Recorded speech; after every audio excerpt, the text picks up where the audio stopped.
What's up there, everyone? It's GG Silver Sun on March the 9th. It's kind of gloomy today. We got a steady breeze, so hopefully the wind isn't too annoying in the microphone. If we had absolute faith in the power of God to keep us from drinking, and if we turned our drink problem entirely over to God without reservations, we wouldn't have to do anything more about it. We'd be free from drink once and for all. But since our faith is apt to be weak, we have to strengthen and build up this faith. We do this in several ways. One way is by going to meetings and listening to others tell how they have found all the strength they need to overcome drink. Is my faith being strengthened by this personal witness of other alcoholics? Yeah, and if they were perfect, they wouldn't have to go to meetings either, if they had perfect faith. But I think that's why meetings are so important. Fellowship is so important. God didn't call the disciples and poof them. Jesus didn't call the disciples and poof them. And they were quite flawed. But he loved them anyway. And together, they were better than each individual. And that's why it's really important, to be in fellowship. I always say that if I came to a meeting or sought help and somebody just handed me a book and said, "Here, read this, you'll be fine," or "Read this, come back when you have, and we'll discuss it," I'd be in trouble.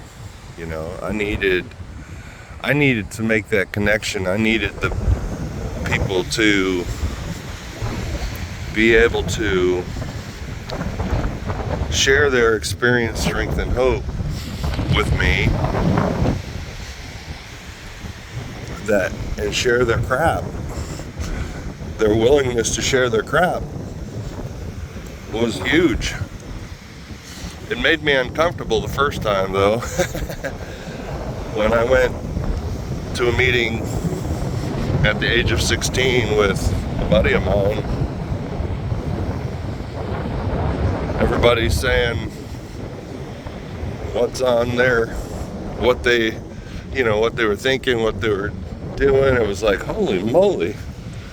I thought they were doing it just for me. And to a certain extent, we do that for newcomers. But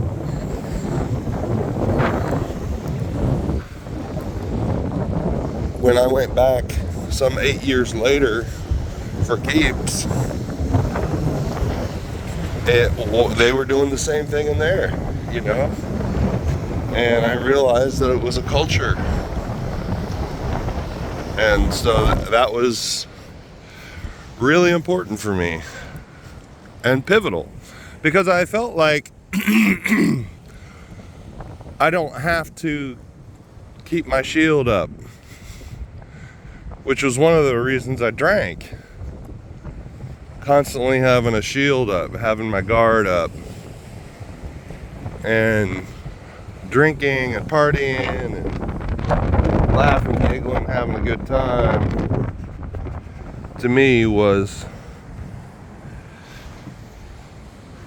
a way of opening up myself to the world to a certain extent, So, anyway, meditation for the day. It is the quality of my life that determines its value. In order to judge the value of a person's life, we must set up a standard. The most valuable life is one of honesty, purity, unselfishness, and love.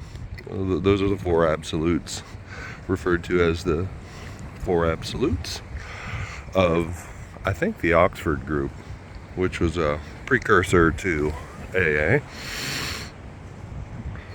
All people's lives ought to be judged by this standard in determining their value to the world. By this standard, most of the so-called heroes of history were not great men.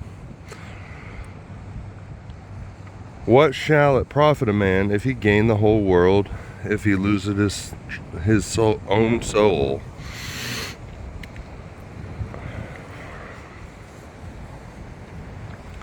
Yeah, the true valuable things of life are priceless, really.